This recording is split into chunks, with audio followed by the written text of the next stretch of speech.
I want to introduce you to one of my most favorite people in the record business.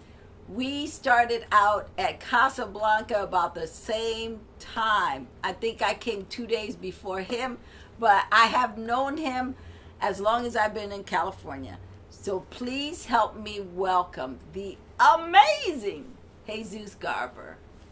Hello. Jesus! Hello, Lydia. How did you start in the record business? Sweeping a record shop. Did you really? When I was 11 years old. Interestingly enough, the record shop was called Jeff's Records, but Jeff Thomas Jr. was actually one of the original Little Rock Nine. In high school, this guy by the name of Bill Wiley was playing music, and I was listening to him talk, and he said, well, he's playing the song that everyone knows, I Want to Make It With You. The Whispers has made it, Bread made it. And at that time, there was an artist from New York named Ralphie Bergant. Right. And Ralphie had it, but the beginning of Ralphie's version had a very distinctive guitar lick. And Bill said over the PA system, you know, this sounds like Buddy Miles' Down by the River I Shot My Baby, which is a Neil Young song. And I happened to have it, so I actually went up to the office and I said, oh, I got that song. He said, well, why don't you bring it in? And I started bringing in records, and he said to me, look, can you do this for me? And I'm in the 10th grade, fresh, right at Dorsey High School here in Los Angeles. I said, okay, sure. And that's how that started. I was the lunchtime DJ in 1971 in the 10th grade at Dorsey. Oh, my God! And so in 1973, in the 11th grade, I was at Jeff's Records, and I met this gentleman. He was a merchandiser. He had just quit Mattel Toys, and his name is Jheryl Busby.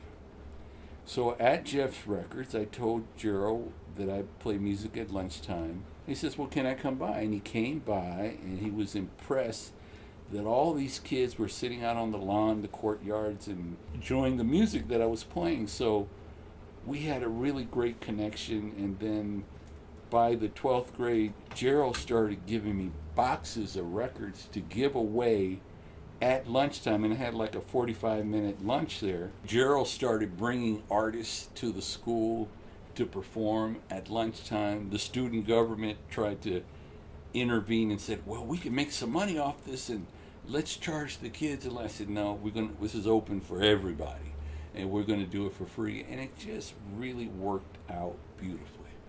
And then Jheryl thought of an idea of having a weekend little segment on a local station here in LA, 1580 K-Day, for high school kids to do a little hour show. And I was on there a couple times, but it worked out better at KAGB, which was owned by Clarence Avant. I ended up being on the radio in the 12th grade in high school. I was doing a Saturday morning show. Wow. And I think I did like 2 hours, but it was amazing, and I had a great time. And then what happened was, you know, back then FM radio was kind of like our friend Frankie Crocker. Mm-hmm.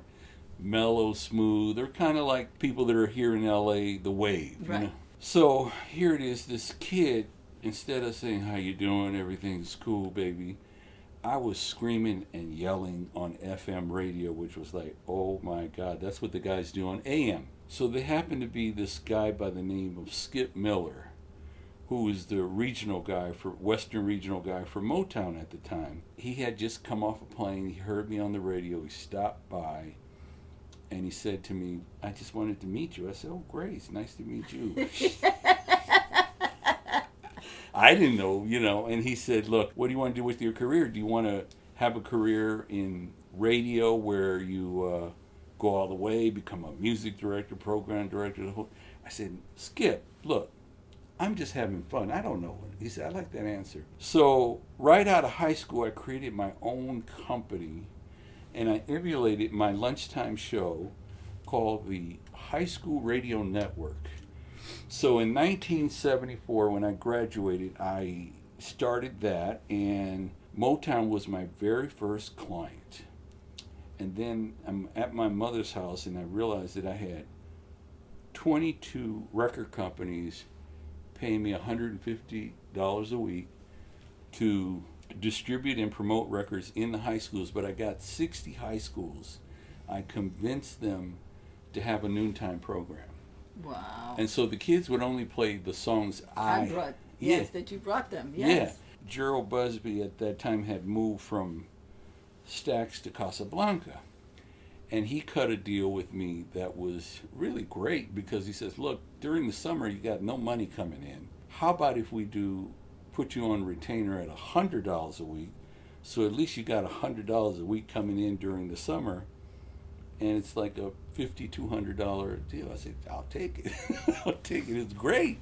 Why not? That's how that connection happened. It was really magical. And then fast forward to 1980, I realized that every time I go up to Motown, I saw that they had done some layoffs, and they let go of the Western Regional promotion guy. So that vacancy was there for a year. I said, hey, Skip, that job is not filled. I was wondering if I can have that job. And so I think about it. He says, I don't see anything wrong with that. So they hired 3 of us in the most important markets. They hired me in the Western region from Denver to the Pacific Ocean, Eddie George in New York, and James Cochran in Chicago, all at the same time to be regionals. So when I was at Motown, it was just the right place at the right time. And what defines that? The fact that they had hit songs. Who were some of the artists that you broke during that time at Motown? Rick James, he had his biggest album, Street Songs, with Give It To Me Baby, Super Freak. And then Teena Marie had Square Biz, I Need Your Love. And I had worked all those songs. Smokey Robinson had Being With You. And then Jermaine Jackson had Let's Get Serious. Let's Get Serious. And then he had You Like Me, Don't You? And then Let Me Tickle Your Fancy. Worked all those songs. Actually, it was interesting. I was the Western Regional guy, and I've always had a really great relationship with the artists, but I learned all that from Jheryl Busby. Because when I met Jheryl, when I was in high school, just to digress a little bit, I was like enamored by him. I just thought he was such a incredible person. I just observed his mannerisms and how he interacted with the executives, the managers, the lawyers, the artists, the radio people, and he was always so good to everybody, and he was such a good people person. When he was at Casablanca, I used to go up there, and I was the guy before they had street teams. You're going in the high schools, and that was the whole thing. I remember gathering records. Zeus is coming, get the records. And then I would have my little list of the records that Jheryl wanted to be pushed for that time. Cameo, yes. Parlette, yes. Brides of Funkenstein. And a lot of them were barking as I was giving them to. And look, we even worked Cher's Take Me Home. Hey, that was a hit. That was huge. I remember Jheryl introducing me to Donna Summers in the lobby of Casablanca. That was a big moment. And Neil Bogart. Someone could walk in your office and say, I want you to listen to this. Now, someone you've never met in your life, that person could be a Gordy, a relative, distant relative, cousin, married, something that's working on a project, and you have to be very honest and fair and kind at the same time. I remember one of the big moments was in 1981. Skip called me in his office, Skip Miller, who was another great mentor of mine, and I love him dearly. He says, look, you're going out on the road for 2 weeks with Jermaine Jackson. I said, where are we going? San Francisco? Seattle? I thought it was no, he says, you're going the whole country. I said, well, I'm just the Western Regional. He said, look, Hazel Gordy, Jermaine's wife, asked her dad to have you go on the road with Jermaine. I said, oh, okay. And then, I did the same thing with Rick and Teena, and in 1983, February, the whole month I went out on the road with DeBarge. Wow. And they had a record that was really hot on the West Coast called All This Love, and I Like It. We had done about 70,000 units or albums sold.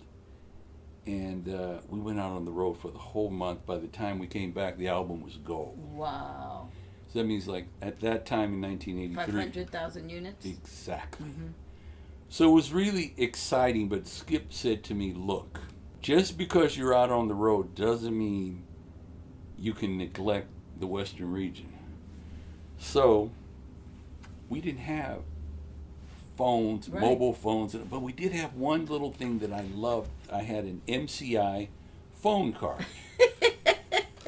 So while they were doing an interview during lunch... Old school card. Yes. Punch in 20 million numbers before you could actually make the phone call. And then you get the dial tone. Yes. So while they're having lunch, I'm working and calling the radio stations and making sure they're playing our records and all that kind of stuff. So I wanted to grow in the business, and I wanted to go to the next step, which was the national promotion person. I really wasn't asking for that position, but it piqued my curiosity. What did that mean? And I got passed up 3 different times. So Jheryl Busby at another company, actually he was had left A&M and went to MCA, said, you need to go to A&M. That's the next move for you, because Jheryl was all about what's the next phase. Yes, moving up. Moving up. How are you evolving? How are you growing as an executive? You can't stay stagnant. So it was one of the hardest decisions I ever made in my life, to say yes. And not till I had a conversation with Clarence Avant. He says, look, Herb Alpert and Jerry Moss are good people. He said, they personally helped me. And I'm telling you, you need to go. You know, today, most people will say, you know, I'm going to give you a week or 2 before I'm leaving, because they really like their employer and they don't want to burn a bridge. And some people say, hey, look, 5 o'clock, I'm out. Well, I gave Skip Miller a written notice 7 weeks in advance. Wow. Because it was that hard. He couldn't believe it either. I ended up leaving. A gentleman by the name of Step Johnson, great promotion guy, had a great career at A&M, went to Capitol and Interscope, and I really respect him. He taught me a lot. Hired me, and I went to work with him and John McClain. John McClain was the executive producer of the Control album for Janet and Rhythm Nation and a bunch of other things, and he today is the co-executor of the Michael Jackson estate. Right. A&M was a lot of fun. I didn't think things would get any better than Motown, but boy, amazing. And you were there how many years? 5. Wow. Within 6 months, they decided, I was the National West Coast, which was great. Everything from Cleveland to the West Coast, and I had 5 reps, regional reps I oversaw, and it was great. But they decided they needed a marketing person. So I thought they were going to bring somebody else in, and they added that duty to me. You. And the first song we worked at A&M in '85, from its inception, was Sting's Set Them Free. Wow. So that was like, gave me goosebumps. Woo, this is Wow. a hit. Then with Janet Jackson came along, and John McClain had us listen to the song and the whole album. Rich Calloway, who was our West Coast regional, and myself, and I think we probably hung out in the lot listening to it in his car till late, and then I got home and it was about 4 a.m, and John's calling me. We're talking and the whole thing, and Bob Reitman was the head of marketing and Step Johnson head of urban promotion. I'm answering to both guys, and Bob said, well, you're going to do the marketing plan on this Janet Jackson Control album. And so here it is. I'm ambitious. I already listened to it. And he says, well, what's your plan? I said, look, I'd like for her to go out on the road for 3 weeks with myself and a bodyguard, and I'd like to make sure she's flying. We're flying, all 3 of us, first class, limousines with a phone in there, and I want her to have 5-star hotels, and I want her in a suite. And he said to me, you must be crazy. I said, well, look, the truth is, this is a hit record. He says, no, the truth is, I'm a numbers person. And the first album sold 150,000 records. The second one sold 120. She's going down. She's on the drop list. Oh my God. I said, but have you listened to the album? I said, this is a smash album. This record is incredible. How do you know? I said, because I know. Well, I have points of references. Rick James, 3 million. Stevie, 8 million.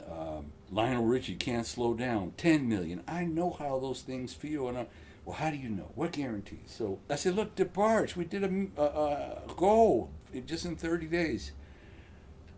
We only do this for our biggest artists, Bryan Adams and Sting.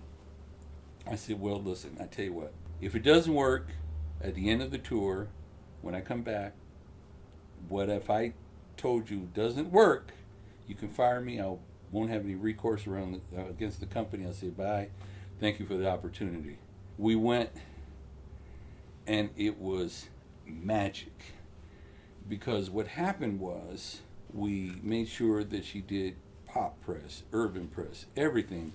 And I still remember the first market we went into, and before we got out of the limousine, I said to Janet, Jan, look, I got to tell you something in preparing you for this first interview. It was John Landis, Morning Q at Houston. And she says, what? I said, I need you to do me a favor. She says, what's that? I said, well, your brothers, they have a history of answering questions by one word. All righty, thank you. I said, that ain't gonna cut it. I said, this is something you need to do that I'm telling you. I said, I want you to walk into these radio stations like a United States Senator, extend your hand and say, hi, I'm Janet Jackson. What is your name? What do you do here? And she did it.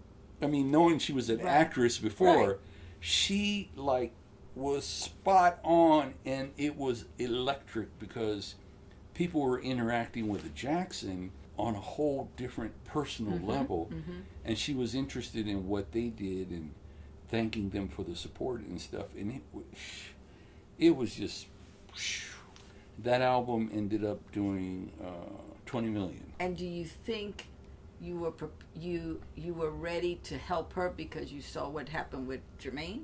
Because you took him on the road. Yes. But every one of my steps was a preparation for something else, and that preparation was for Janet. Because that really was explosive. The fans were incredible. Because even with DeBarge, I have to say the reaction of the fans when we would do in-stores, which were record shops where people used to buy music. Right.